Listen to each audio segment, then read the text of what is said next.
Hey guys, as you could see, I couldn't wait long to get my hands on my new Cobra Firing System and do a video on it. So what I wanted to do today, first and foremost, this is not going to be a deep dive on the module, the remote, the overall system and all that kind of stuff, for a couple reasons. A, obviously I'm still getting familiar with it, and then B, having me go through a 30-minute dissertation on the inner workings of this entire system, you'd probably have more fun watching a ballet recital, and I would likely probably put you to sleep.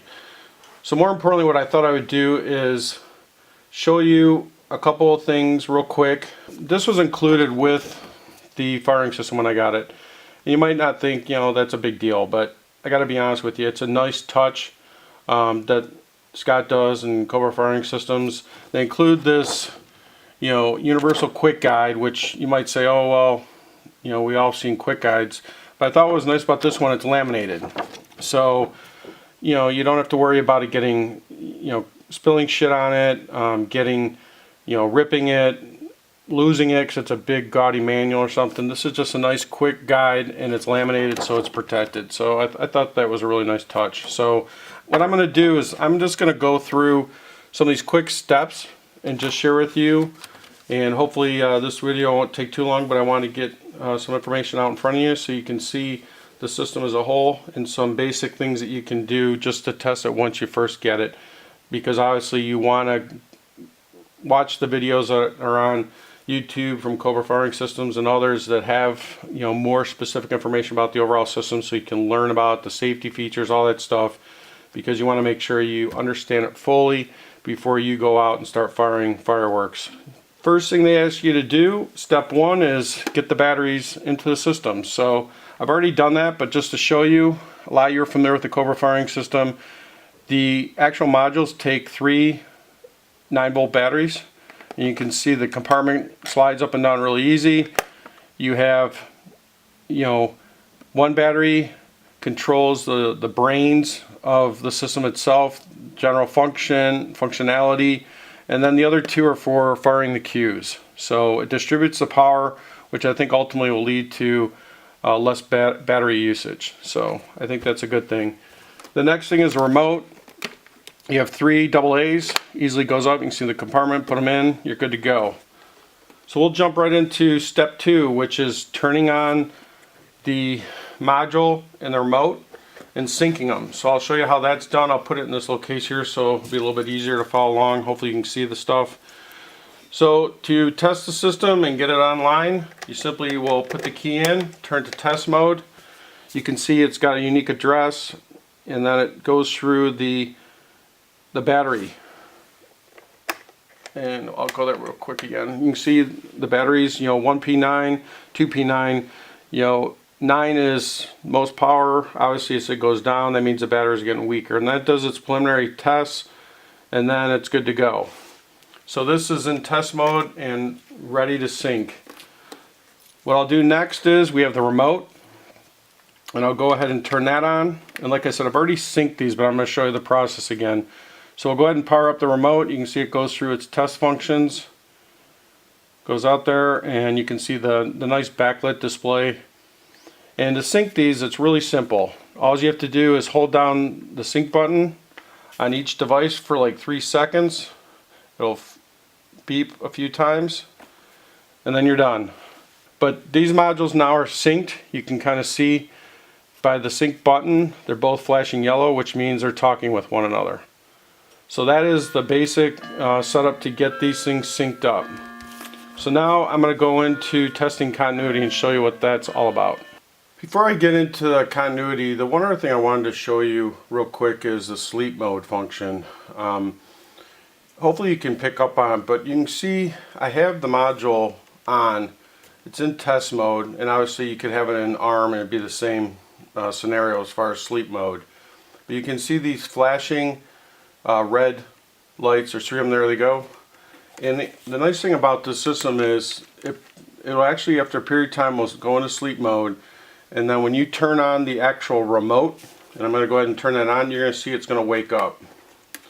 There it goes. The module wakes up, and then you're ready to fire. You could put the module out there, get in arm mode, it'll go into sleep mode, and then it will wake up once you turn the remote on. So the next step I want to show is the testing of continuity. So I'm going to turn this off real quick just to show you the two areas that you can test it. First of all, on the module itself, it's a real simple thing to do to test continuity. As you can see, I have these talent igniters on Qs 18 and 1. So to test continuity on the module itself, all you need to do is hit the test button. And I'm going to go ahead and do that for you. You can see it shows the address, and then it shows the continuity. I had it on 1 and 18. I'll do it one more time and look at 1 and 18, the buttons. 1 and 18, that's where I have continuity. So I know everything's good, connected up good, and ready to go. The great thing about the Cobra Firing System is it allows you to actually test continuity from the remote itself. With the Cobra system, I'll go ahead and turn this on, and as this starts up, you're going to see the continuity. And I'll back this up so you can probably see it better. So there you can see I have continuity. The remote is showing me on Qs 1 and 18. So I know that I'm good to go because I have the proper continuity. If I didn't, I'm able then to go out to the field module that has the issue and address the problem or check it out. So like I said, it's a real nice feature that this system offers, is that ability to check continuity from the remote itself. Okay, the next thing I wanted to show you was how you can test signal strength.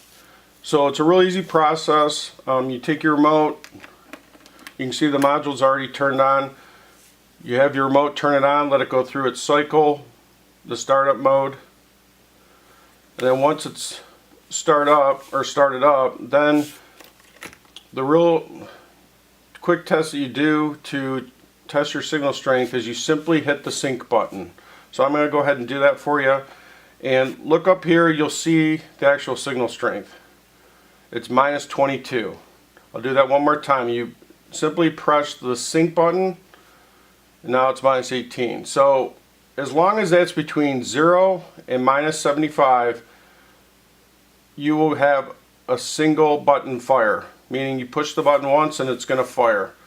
And if you're outside of that range, you either won't be able to fire a cue, or it could take multiple presses from a button perspective. So that's how you test signal strength. Like I said, it's a real easy process. The last thing I want to show you is arming the system.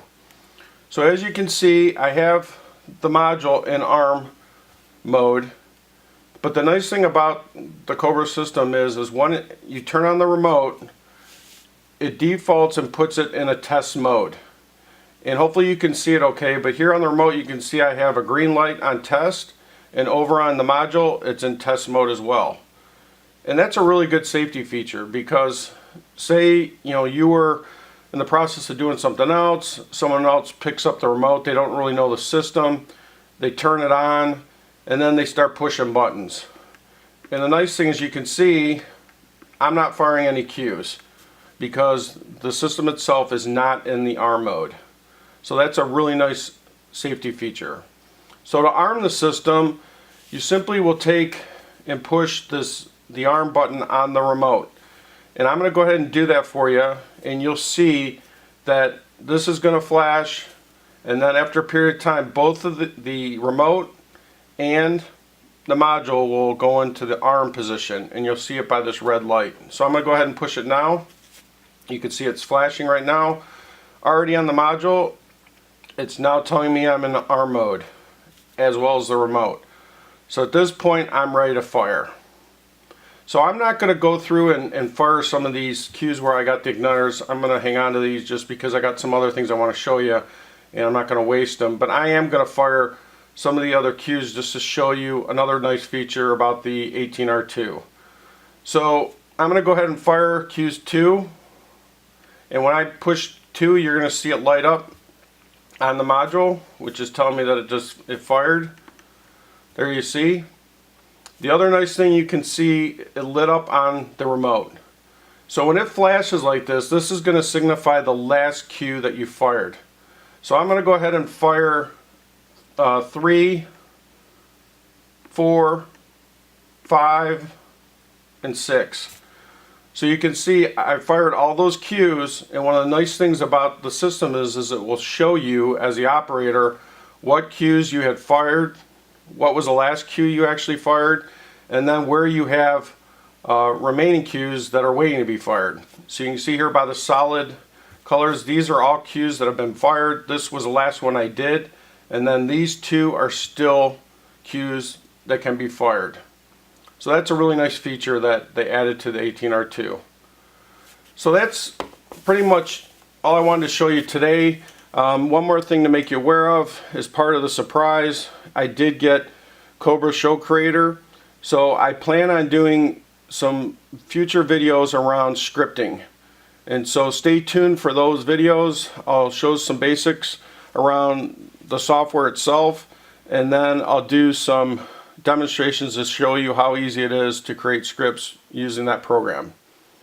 So as always, thank you very much for watching. Appreciate your interest in my videos, and we'll talk to you soon.